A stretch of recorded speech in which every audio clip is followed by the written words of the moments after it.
This is the Rolls-Royce Dawn, and it's a little bit like the Duke of Monmouth suite at the Hazlitt Hotel, Soho, London, because it's luxury accommodation with a retractable roof. Yeah, believe it or not, that hotel room actually has a retractable roof. Now in this video, I'm going to talk you through the exterior and the interior of the Rolls-Royce Dawn.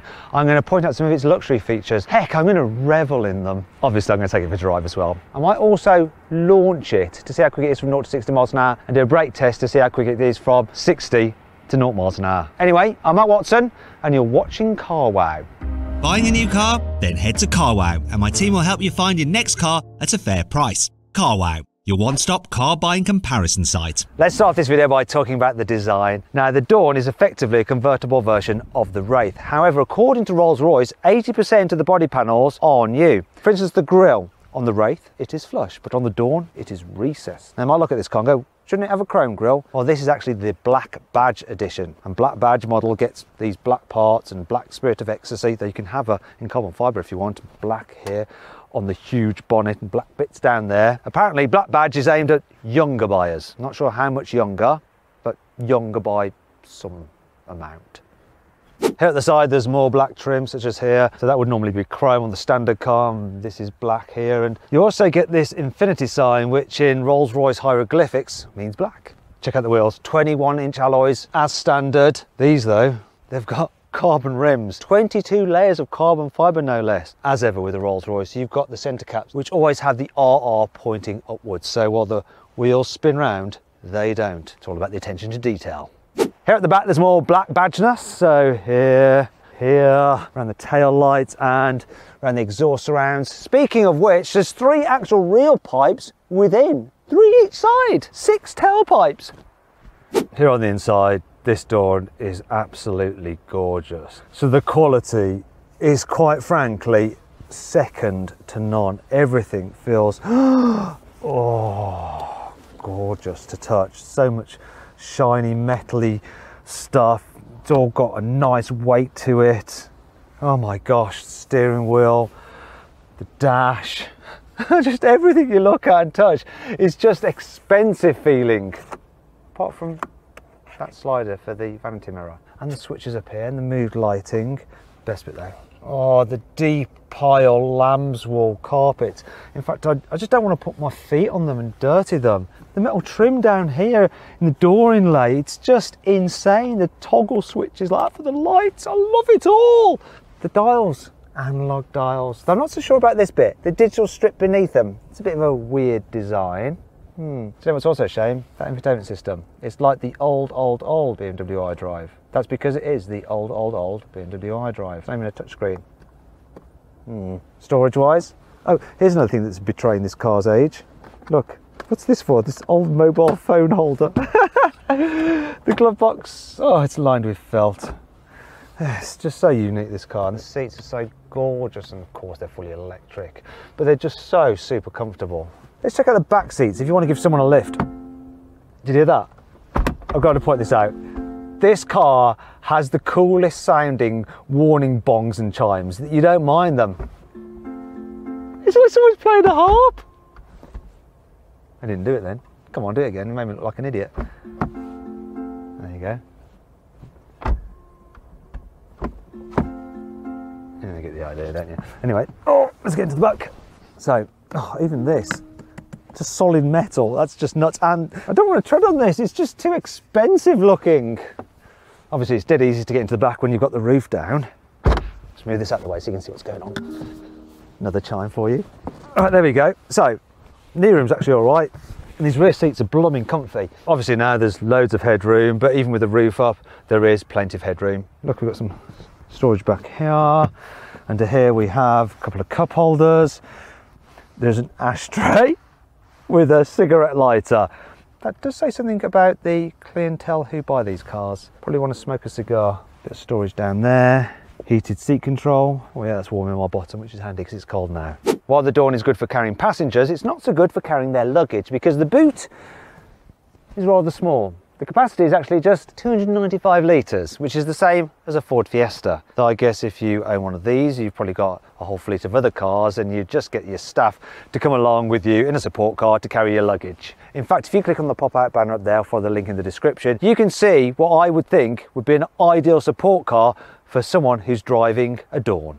Anyway, that brings me on to 5 annoying things about this Rolls-Royce.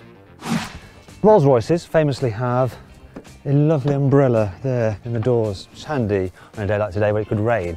However, what's not so handy is that if you don't put this back correctly, more like to be someone who's a passenger and not used to the car, and they shut the door on that umbrella, you can cause loads of damage. Now I know, because I know someone with a Wraith, which is obviously the coupe version of this car, who's had that done to their car, and the fix was tens of thousands of pounds.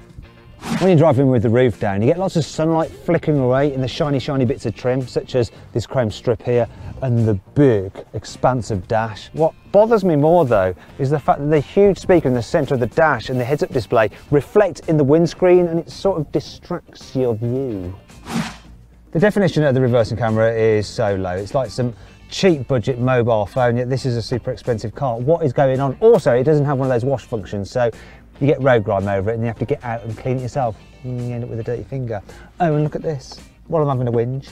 For this surround view camera, you'll notice that the colour of the car that you see here doesn't quite match the paint of the colour of the car you paid for. This optional aero cowling looks really cool because it turns the car into a two-seater. But what happens if you head to the Polo and you suddenly spot your old uni chums, Theodore, Tarquin and Barnaby? What ho, chaps? And they're a bit squiffy and they need a lift home.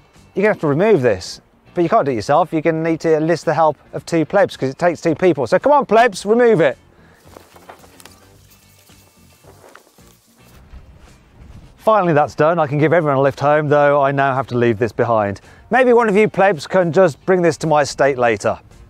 The Dawn has some luxurious doors. For instance, if you're too posh to push, don't worry, you just open the door slightly, then some motors take over and open it for you. Oh, very easy. And if you're also too rich to reach, no bother either. There's a button here, you just press it and the motors just shut the door for you. Now you might be thinking, what happens if you open the car in a tight parking space? Surely you're just going to smash into some other car. Well, don't worry, the doors have some proximity sensors in them and then it stops the motors opening it into another car. However, I've just noticed that if you park on a slight slope, because the door's so heavy, those motors can't quite stop it opening into something. Look, I'll illustrate now, get someone to just walk in there and pretend to be a car. Just open it, there we go. Don't hit them. Oh no. Another thing that's a bit annoying is this, look. While you can press a button to shut it when you're on the inside, it'd be good if you could press a button and it will shut automatically on the outside, but no, you actually have to do this. Oh gosh. First world problems or what? It's not all negative though. Here's 5 good things about this car. See this stripe down the side of the car? It's an optional extra. It's actually called a coach line and it's painted by one man and he does it by hand. There's only one person at Rolls that can do this. It's so precise and exact. And in the rare event that he cocks it up, they end up having to respray the entire car and start again. They are that exacting over at Rolls-Royce. The car's gearbox works in conjunction with the satellite navigation and you can tell when you're approaching a junction or a bend and it will change gears accordingly.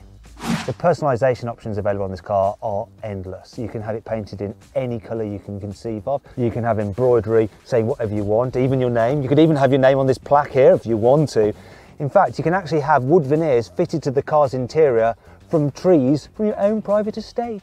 You can get this car with a very clever but also very expensive stereo system. So it has 16 speakers and 1300 watts of power, but the best bit about it is that it can sense noises from traffic, and when you're driving, say, a loud truck on your right hand side, it'll actually increase the volume from the speakers on the right side, so you don't notice any change in volume or that blooming noisy truck next to you. If you want to, you can make the Spirit of Ecstasy hide away, or you can make her come back again. Come on, back. Now go away, go away, go away again. I've changed my mind. Oh, actually, I want you back. And if you're worried about people trying to steal her, don't, because you'll disappear if someone tries to grab her. Look. Oh! The Rolls-Royce Dawn is powered by a 6.6 litre twin-turbo V12, which drives the rear wheels only by an 8-speed automatic gearbox. In the standard car, the engine puts out 570 horsepower and 820 newton meters of torque, but in the black badge model, that is increased to 600 horsepower and 840 newton meters of torque. The engine is super smooth as well. Start it up. I love the sound of the starter motor. Now rev it. It hardly flexes at all. Oh, it's lovely. Finally, it's time to go for a nice drive in this Rolls-Royce Dawn. And it's just, oh, it's so nice. Oh, the way this thing glides over bumps, you get this super special feeling of just being on like a cloud of air. It's so glorious. Oh, I mean, it's such a cliche to say it's like you're flying, but it sort of is. Obviously air suspension, and you do feel like you're just floating on air. The slightest bumps are just ironed out, and bigger ones, just a mild vibration through your buttocks. Your very rich, well-heeled buttocks. Thing is though, driving in town can be a bit tricky because it's a big car. So I'm going to try and do a U-turn. This thing is about 5.3 meters long, but can I get round here in a wanna? Can I do it without curbing the alloy wheels? Because the wheels are so expensive, they've actually got a carbon weave in them. If I curb it, it's going to be probably more than a month's salary for me. Oh, look, I did it in one. Oh, there's no need to stress in the Rolls-Royce Dawn. The way you steer it as well, just gently with your fingertips. It's not really a steering wheel, it's more of a tiller.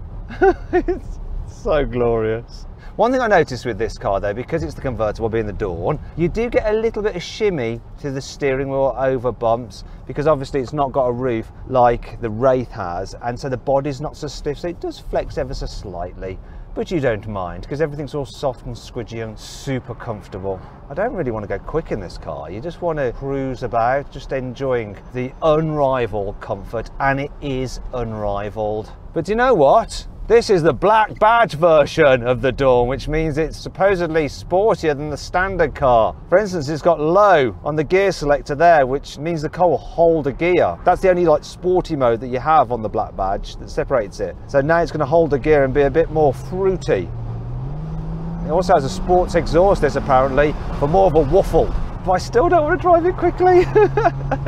Let's see how it does though. I mean, this is a heavy car, 2.6 tons. What's it going to be like in the bends? I'll tell you one thing I'm noticing, roof down, no buffeting at all. Now you might notice a bit of wind whistle. That's not the car, it's because we've got a GoPro just on the roof and that's catching the wind. Otherwise, there is no wind noise at all when you've got the roof down. It is so supremely quiet. Okay, let's go a bit quicker. Rear wheel drive, that means it's very sporty, okay? I don't want to push it though, because it's a bit damp and I don't want to start understeering this £400,000 or whatever this car is with options into the bank, because that would be very, very bad.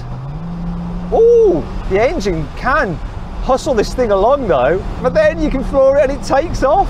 Oh, I want to be gentle with it. It pitches its nose up like a big powerboat and then just drives you forward. I mean, it doesn't have like the sporty feeling as something like a Bentley Continental GT convertible. And if you want to see my full in-depth video review of that car, click on the pop-out banner up there. But this is different. This is just even more luxurious, even more comfortable. Dare I say, even more special.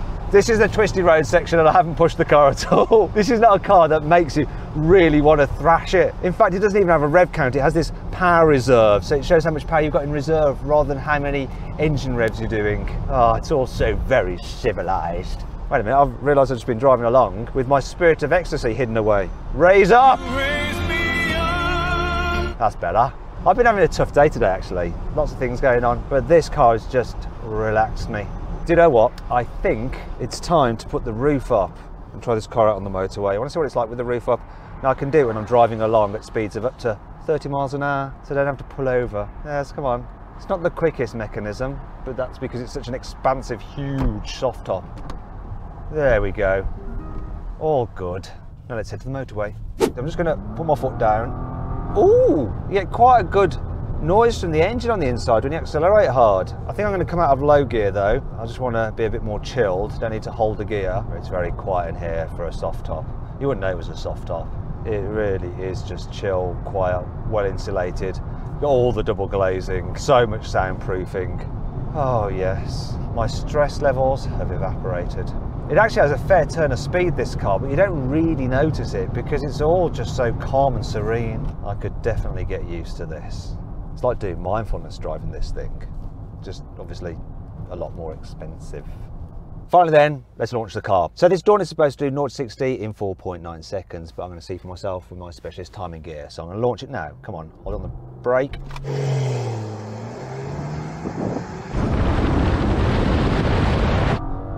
What's it going to do? Pretty much bang on the money. 4.86 seconds. It's quick and effortlessly quick, the best kind. However, it's all well and good the Dawn being quick, but it's a big heavy car. It needs to be able to stop quickly as well. So I'm going to do a brake test now and see how long it takes to stop from 60 miles an hour. I hope it can do it in less than 35 meters. If it can, I'll be impressed. If it's much over that, it's not going to be good. Let's find out what it's going to do. Here we go.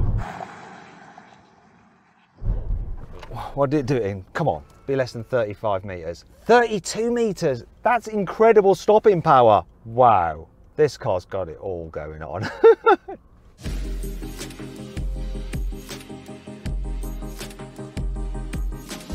So then, what's my final verdict on the Rolls-Royce Dawn? Should you avoid it? Should you consider it? Should you shortlist it? Or should you just go right ahead and buy it?